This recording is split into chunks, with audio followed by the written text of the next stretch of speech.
आज हमारे बीच उपस्थित मुख्य अतिथि के रूप में श्रीमान दीपक सिंह कन्याल जी, जो कि मूल निवासी हमारे इसी क्षेत्र के हैं, लोहाकोट से, और वर्तमान में ये घाना में जॉब करते हैं। और दूसरे श्रीमान देवपा सर, ये भी लोहाकोट से ही हैं और एक शिक्षक की भूमिका ये निभाते हैं।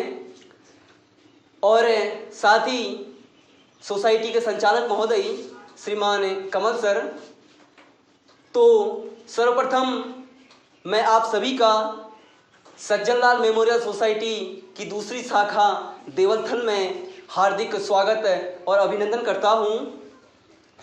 श्रीमान, आप यहाँ पे उपस्थित हुए, ये हमारे लिए गौरवतम का विषय है। मैं सोसाइटी की उन छात्राओं को यहाँ पे बुलाना चाहूँगा एक स्वागत गीत हेतु। तो मैं आमंत्रित करता हूँ उन बालिकाओं को कि वो आएँ और हमारे अतिथियों को उनका स्वागत और अभिनंदन करने का कष्ट करें।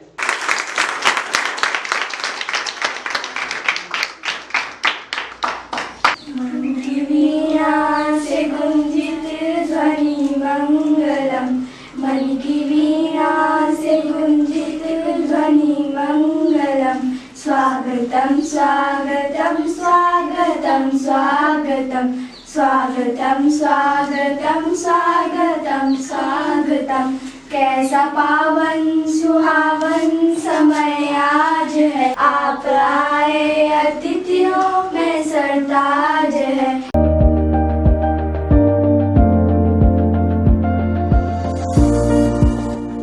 सोसाइटी की एक छात्रा है भाविका भट्ट। आग्रह करूंगा भाविका जी को कि वो आएं और अपनी बातें जो भी आपने संजो कर रखे हैं उनको मंच पर आकर प्रस्तुत करने का कष्ट करें। भाविका जी।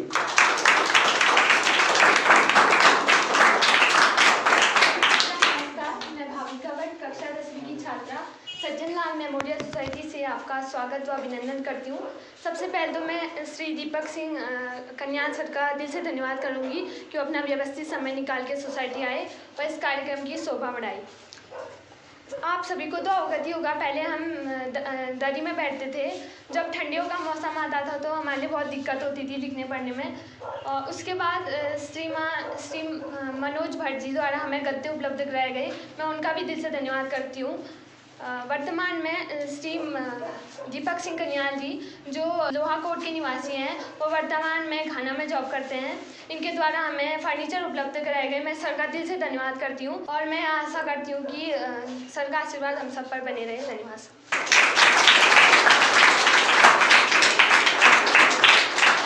बहुत धन्यवाद।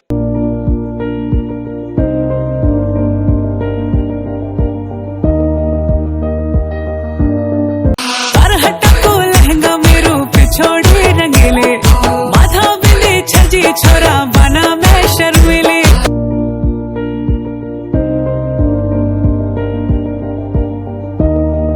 पिछोड़ी रंगीले, बना मैं शर्मिले, पिछोड़ी रंगीले।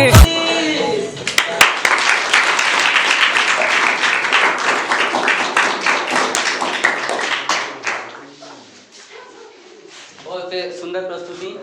और इसके बाद जैसा कि मैंने सबको निवेदन भी किया था कि बालमन के कुछ उभरते हुए प्रश्न हैं जो कि जिज्ञासा है उनको कि वो उन चीज़ों के बारे में जाने। देखिए, एक चीज़ मैं आपको क्लियर कर देता हूँ, बाहर जाने का जो लक्ष्य होता है वो सीधे ही नहीं बन पाते हैं। आपको काम करना पड़ेगा, आपको मेहनत करनी पड़ेगी। सबसे पहले आपको जो वर्क एक्सपीरियंस होता है, वर्क एनवायरनमेंट होता है, उसको लेना पड़ेगा इंडिया में। इंडिया सबसे बेस्ट जगह है जहाँ पे आप काम सीख सकते हैं। बाहर जाने के लिए आपको सबसे पहले तो एजुकेशन चाहिए, जो आप लोग ले रहे हैं यहाँ पे। एजुकेशन के साथ साथ आपको सबसे बड़ी चीज़ है कि डिसिप्लिन। अगर आप लोगों के पास डिसिप्लिन है, डिसिप्लिन मीन कि एक अनुशासन एक जगह नहीं होता, अनुशासन हर जगह के लिए होता है। अनुशासन आपके घर से स्टार्ट होता है, आपके स्कूल में, हर किसी क्षेत्र में अनुशासन चाहिए। अगर आप उस अनुशासन की तरफ चलेंगे तो आप एजुकेशन को भी साथ लेके चलेंगे और एक सफल व्यक्ति बन पाएंगे। और जहाँ तक बाहर जॉब करने का जो आपका लक्ष्य है वो तभी पूरा होगा जब आप फर्स्ट एजुकेशन पूरा करेंगे। उसके बाद आप यहाँ पे अपना लक्ष्य निर्धारित करेंगे कि आपको कहाँ पे काम करना है, क्या काम करना है और कैसे उसको सफल करना है। आप कभी भी मतलब मैं देखता हूँ कि मेरे साथ के हमारे पहाड़ों में एक चीज़ होती है कि हम सीधे से ऊपर की सोचते हैं। कभी भी ऐसा मत सोचो कि आप एजुकेशन करने के बाद सीधे आपको टॉप लेवल में पहुँचना है। आपको स्टार्ट नीचे से ही करना है। धीरे धीरे आप अनुभव लोगे तभी जाके आप ऊपर तक पहुँचोगे। मैं देखता हूँ कि बहुत सारे लोग होते हैं काम वाम नहीं करते, उनको सीधे जॉब चाहिए, अच्छी सैलरी चाहिए, ये सब कुछ मिल सकती है आपको, लेकिन वो कुछ ही टाइम के लिए होगी। तो हमारे बीच श्रीमान देवपाल सर भी हमारे बीच उपस्थित हैं, तो मैं सबसे आग्रह करूंगा कि 2 शब्द आशीष स्वरूप देने का वो कष्ट करेंगे।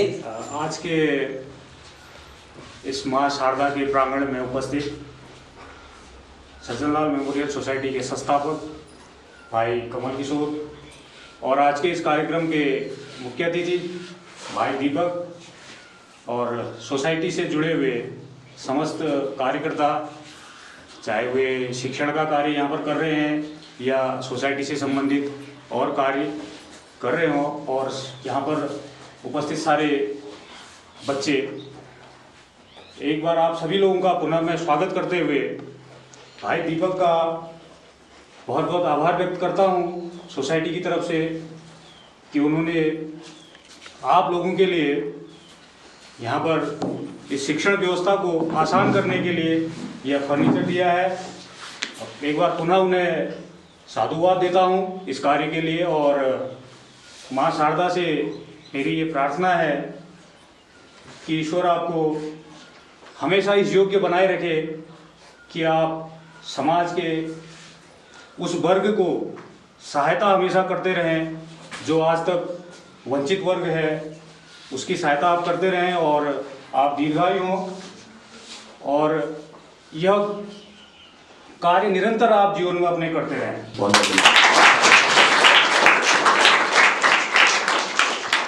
बहुत धन्यवाद सर। तो इसके बाद मैं सोसाइटी के संस्थापक श्रीमान कमल सर से आग्रह करूंगा कि वो 2 शब्द आज की इस कार्यक्रम की भूमिका में रखते हुए हम सभी को एक प्रेरणा के रूप में और आशीष के रूप में 2 शब्द कहने का कष्ट करेंगे। श्रीमान कमल सर।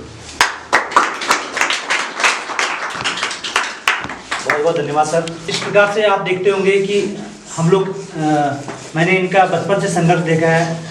जब हम लोग इंटर कॉलेज में पढ़ते थे, जूनियर क्लास में थे 10th में, तो हम इनको देखते थे कि ये किसी भी कार्यक्रम में, चाहे वो 15 अगस्त हो, 26 जनवरी हो या फिर स्कूल में कोई भी कार्यक्रम हो, उसमें सबसे पहले मैनेजमेंट करना, कैसे कौन स्पीच दे रहा है या फिर अपना खुद स्पीच देना, तमाम कार्यों में मतलब लगातार एक्टिव रहते थे। अब वो एक्टिव रहने से फ़ायदा क्या होता है, वर्तमान में वहाँ पर एक्टिव रहने से तो वहाँ पर तो कुछ फ़ायदा लगेगा नहीं, आपको दिखेगा नहीं। जैसे यहाँ पर देखता हूँ मैं, भाविका है या तमाम अन्य लड़कियां हैं या फिर लड़के हैं, वो लोग काफ़ी एक्टिव रहते हैं किसी भी कार्यक्रम में, लेकिन वो अभी फ़ायदा दिखेगा नहीं, आपको भविष्य में दिखाई देगा। जब आप बड़े स्तर में कहीं अच्छी जगह पर जाओगे तो आपको लगेगा कि हाँ मैं कुछ कर सकती हूँ या कर सकता हूँ। वही जो विश्वास होता है, आत्मविश्वास 2 जगह से आता है। एक तो आपको अच्छी किताबें पढ़ने से, जो बड़े बड़े विद्वान लोग हैं उनकी किताबें पढ़ने से, पुस्तकालय जहाँ पर बने होते हैं वहाँ पर बड़े बड़े विद्वानों की किताबें होती हैं, उनको देख उनकी कहानियाँ स्टोरी समझकर, या फिर आपके व्यक्तिगत रूप में आप जिंदगी में जो कुछ ना कुछ कर रहे हैं, जैसे किसी भी पार्टिसिपेट में कार्यक्रम में प्रतिभाग कर रहे हैं, वहाँ से आपको कुछ नई प्रेरणा मिलती है। और उस कार्यक्रम के तहत आप, जैसे सर ने बोला कि शिक्षा सब चीज़ नहीं होती है, इसीलिए सर्वांगीण विकास सब चीज़ होता है। तो इन्हीं शब्दों से मैं आपकी बात को विराम देता हूँ और बहुत बहुत धन्यवाद करता हूँ कि आपने अपना समय यहाँ पर दिया। बहुत बहुत धन्यवाद।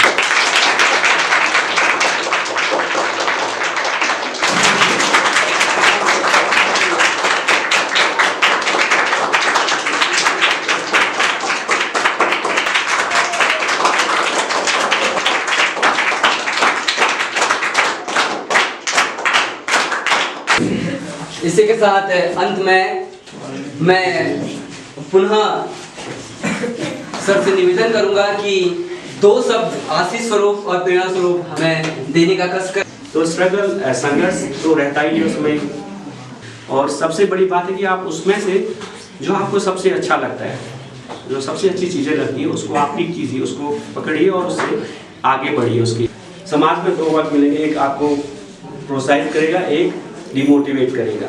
तो आपको ये नहीं करके जो डिमोटिवेट करना है उसके साथ आपको झगड़ा नहीं करना है, सबसे बड़ी चीज़ ये। आपको सुनना है उसको भी, ठीक है ना, और उसकी बातों को लेके आपको आगे बढ़ना है। मतलब कि अपने अंदर की जो इच्छा शक्ति है उसको कभी भी कम नहीं करना, उसको बढ़ाते रहना आगे के लिए। आपको आगे सोचना है, ऐसा नहीं कि मैं यहाँ बन गया, डॉक्टर बन गया, टीचर बन गया, इंजीनियर बन गया, यहाँ पे लाइफ खत्म नहीं होती है। लाइफ हमेशा बहुत आगे चलते रहती है। तो आपको इसलिए क्या, आपको निरंतर प्रयास करना है उसके लिए, निरंतर प्रयास और निरंतर मेहनत, ये दो ही चीज़ें हैं जो आपको आगे लेके जाएंगी। तो यही चीज़ें हैं मेरी। जी।